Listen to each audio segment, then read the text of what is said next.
And we're back to the wisdom today. Craving for acquisition versus passion for truth. Yeah, we're going to discuss on that.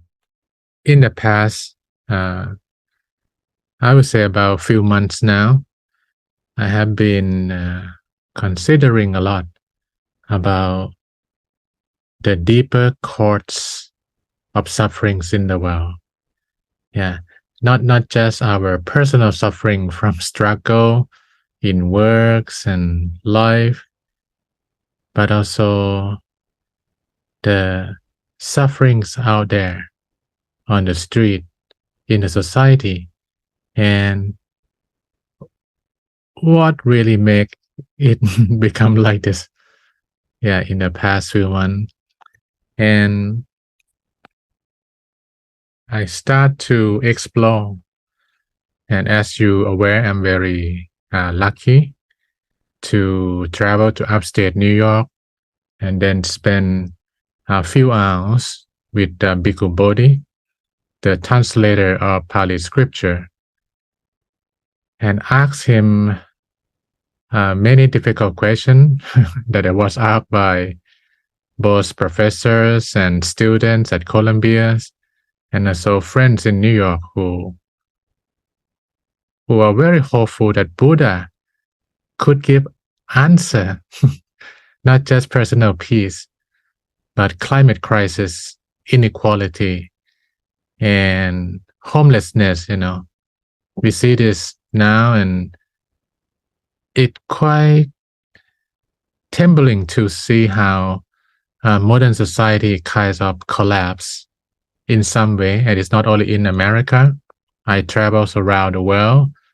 The big major city has a tent come up in a similar way. It's like a global symptom of something that we didn't imagine too well that it can become like this. And it's turned out that from the time I spent with Bhikkhu Bodhi, and he shared me the interesting book, the small book. It's a collection of his teaching at the turn of the century in 2000. Yeah, quite some time ago. But he very deep in Dharma, and his message become timeless, like the Buddha teaching that it's like he knew that in the next 20 years, what's going to happen. He talked about how technology will really divide people and make us away from who we are. Yeah, he mentioned that in 2000. And he started to touch on the deeper cause of suffering, which he point out two factors, delusion and craving. Yeah, not just personal, but global scale, delusion and craving. And today we're going to explore for both personal level and also global level, that maybe we can do something about it. And he point out that, and that's what I like the most. I hear many scholar, many influencer, thinker, they point out the suffering, but the solution is not very clear. Like, the world is like this, like a lot of complain and try to figuring out, but it's not so clear how we're going to get out from this trouble. And even for our own mind, not to feel trouble too much from the trouble. How? And he point out two factors to replace delusion and craving. He said we need to replace delusion with wisdom, and we need to replace craving for acquisition with passion for truth. Yeah. Okay, so I give you some second to reflect on that. How the whole world fighting this and that from delusion, and why wisdom will stop the war, not only in the Middle East, but at home, at office, and anywhere. That we need more wisdom. The first delusion, which is I'm not sure, is among our community. Maybe we can understand it more, but people walk on the street who never know Dharma. Maybe it's challenging. And he mentioned that the delusion that very difficult to understand in the modern day is the wrong understanding that happiness is outside. Like all the material thing is happiness, which in some way we feel happy when we have things this and that, but there's a side effect that we may have trouble also when we have attachment. And he mentioned that the delusion is happiness is outside. That's not correct. Partly happy, but it's not true happiness. And that kind of happiness outside can cause conflicts and troubles a lot. And true happiness is within, it's who we are. However, since we were young, in our education, in anything, we learn about outside a lot. Oh, this is the mountain. This is the building, this and that. But we don't have much understanding about our feeling. Why I have this feeling with my mom? Why I have this feeling with my friends? Why I feel bad about this place that I live or? So it becomes like a unfinished seeking for truth, like a don't understand. And then we were pulled by outside a lot. And there's a quote that I use often, but it's still very true nowadays, that Buddha talked about two kinds of happiness. He have been known to talk about suffering, and in the West, it's like people like drama, dukkha. He talked about happiness too. Yeah, please talk more, balance, middle way, not only suffering, but happiness. In Anguttara Nikaya, Buddha mentioned two kinds of happiness. He said there are two kinds of happiness. What two? The happiness bound with acquisition and the happiness without acquisition.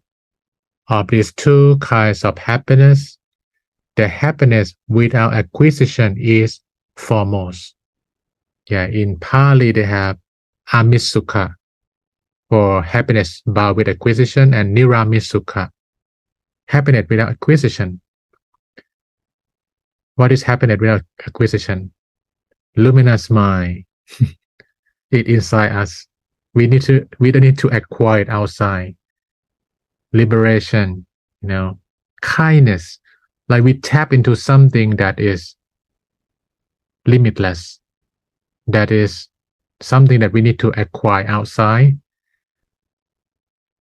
But anything in life, it seems like we feel happy when we have a new house, we have new car, we have new friend, we have, this is tricky, like, oh, wow, I'm a human. I still need to work. I want things to be good. How we gonna deal with this? Not use delusion or craving. We need to use wisdom. We need to understand for the good result to come, both inside and outside, how it works. How we can get good things without side effect. Yeah. One example that I use often, that when you have a brand new car, you just bought it. The brand new car come out. And then there's a motorcycle come close to your car. And then accidentally, woof, there's some scratch on that car. When it just new launch, it's come, you feel super angry about it. After 20 years, yeah, maybe that same car, maybe the same motorcycle come. There's some scratch on the car, but after 20 years, you don't feel that angry like the first day. Can you follow me? Yeah, it's okay. Like you're still angry, but it's not like the moment you attach, like you love it a lot, you like it a lot, you emotionally influenced by it. I mentioned from time to time, when something good happen, you can smile, but not too big. Because if it change, you're gonna cry, but not too loud. So it is something delicate that we can use passion, which is the wholesome side of human excitement. The wholesome side mean we feel motivated to achieve the goal, this and that, but we need to have the balanced will that true happiness is inside, it's not outside. Like when you eat the food, I hope I'm not go too philosophical. When you eat some food, the food is delicious, but the happiness is not on the food. The happiness is when your sensation touch the food and you feel good about it. So actually happiness is not outside. Happiness is inside. How you feel with those things. Even friendship, when you have some friend, when you enjoy the good time together, happiness is inside. You feel good your friend is there, but the happiness is not on the skin of your friend. It's not on his body. It's inside you. Yeah. Can you follow that? Yeah, I hope it's not too difficult to understand. Everything is happen here, right here. How we feel about what we interact. The weather, the new house, the new car, anything is all inside here. With wisdom, we know and we learn Dharma that the nature of things around the world is changing. It's impermanent. On Thursday, I was at Columbia University. Another time, teach the class there, and then one student asked me that, Venerable Monk Burin, it seems like when we are very focused on something, it looks like we attach to that sensation moment, like our focus becomes stronger and we can achieve better when we really get into, even relationship is such a good time. Like we enjoy it to the level that, okay, we really embrace that happiness fully. This is not good. Like when it's good, so we enjoy it, play or enjoy, why we need to hold back from that. And I said, because they are young people, they still have romantic things going on a lot. So I share with them that when you very connect emotionally or physically or intellectually with something so much, it brings your focus higher. But when it go well, you feel good. But when it turns bad, you're not feeling, you need to see both sides. You need to see both sides. If we use our attention, energy with wisdom, it's passion. But if we use it not in the wholesome way, it's attachment. It's attachment. That's the answer I gave to the student there, that we need to use wisdom, not delusion. What's a delusion? Happiness actually is not outside. It's about how we feel about things in the world. And the wisdom is all thing outside is impermanent. So we can touch to feel good, but do not attach. Because when we attach, we rely on the outside to make the inside. Yeah, can you follow that idea? That when we attach, we wait for that thing to happen, to feel good. But if we not attach, we touch it, food, relationship, anything, and then we feel okay. Recently, there are many kinds of unhappiness discussion about wars and conflicts in the world. And some people directly affected. They have families and friends in Middle East, in that area. Some not directly, but indirectly feel unhappy about the world. Feel unhappy about what kinds of humanity we have, why it happened like this, and feel unhappy too.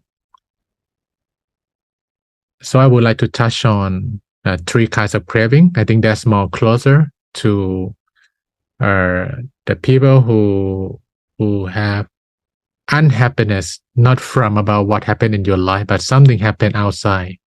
And we take a look at the media and we interact with people.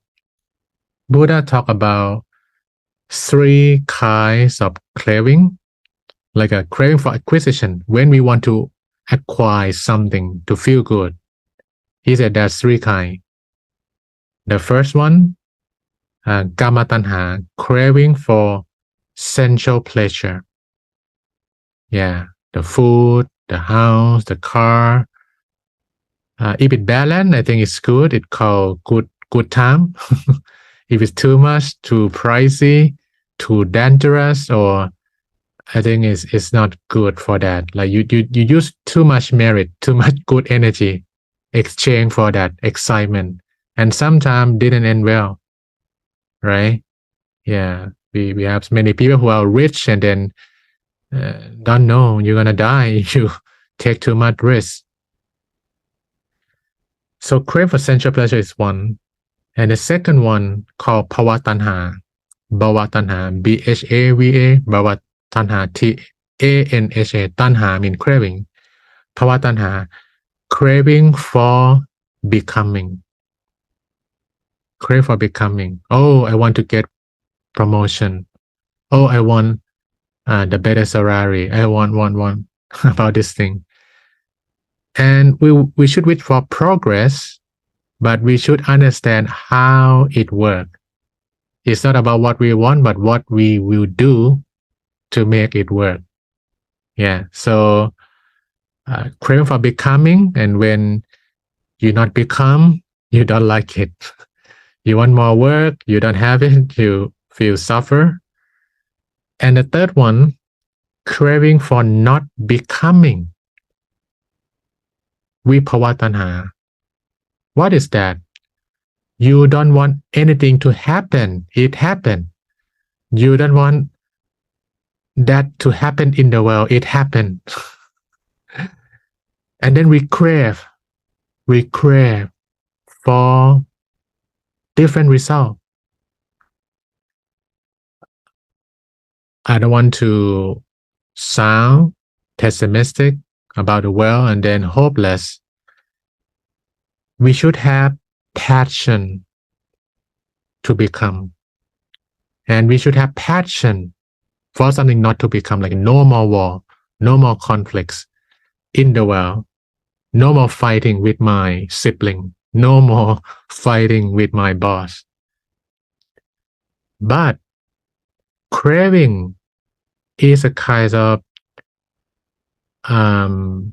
unwholesome state for things to become the way we want and for things to become not the way we want, unwholesome way, like a stress and not healthy.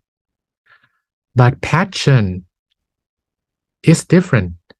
Passion, even passion for becoming or passion for not becoming, is the emotional boost up in a wholesome way. If it happened, okay, good. If it not happen, it's fine. Like I use this a lot. You can wish, but do not expect. Because wish is something into the future or something to happen, but do not take it too serious. You understand that everything is energy. You need to have a right energy for that. But expect is a kind of craving in some way. Oh, is it for which if it happened, it's like a plus 10. If it's not happened, it's just 0. Because that's a wish. But expectation, if it happened, it's 0. Oh, wow, it happened. If it not happened, it's minus. Can you see that kind of emotional scale that once we have more wisdom, we will use passion, not craving, to drive our life. And with that, we will have a very passionate ways of living for more understanding, more truth.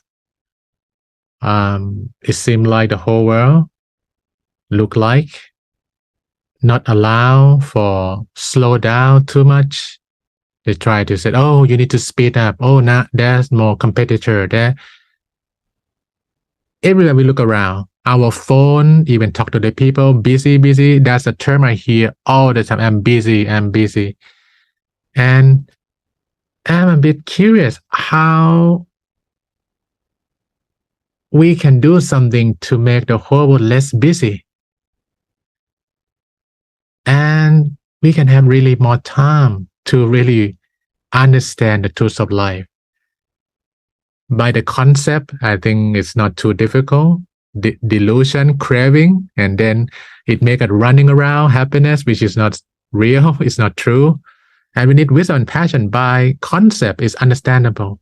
But by the ways of living we're having right now, that we will pull to stress, to, oh, you need to find a rent, you need to, and there's no system to support if you not fight for it, or, in different countries, they have a different level of this stress and tension.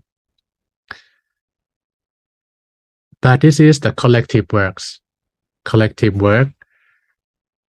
I never see this so connected before. I heard something from my teacher, but I think after talking with Bhikkhu Bodhi, it's like it's connect. If we do just personal thing, personal transformation, we meditate, we live a good life, happy, but we do not do interpersonal, our loved one or someone we know. Actually, we cannot go deep in personal level enough if we not connect with someone else and then make it healthier. Because we're not born alone. We're born with people we love, we get married, this and that. So if we want a better society, we want a better personal. Without a better society, the personal thing cannot go very deep.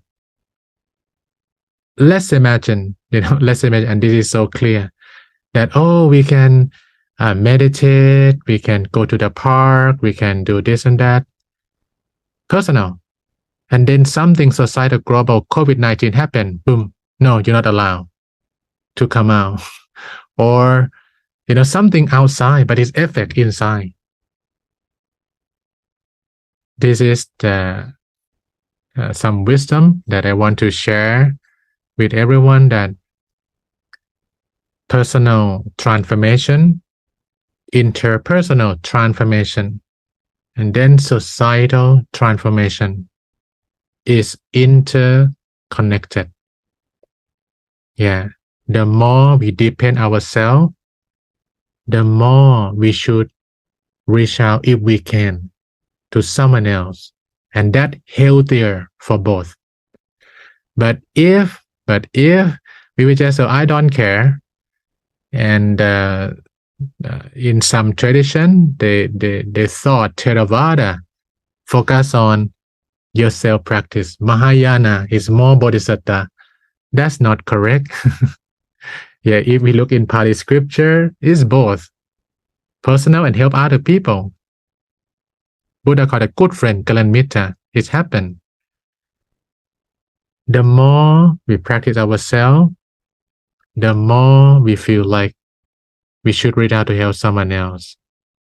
And then collectively, our personal practice, and then people surround us, practice together, become stronger.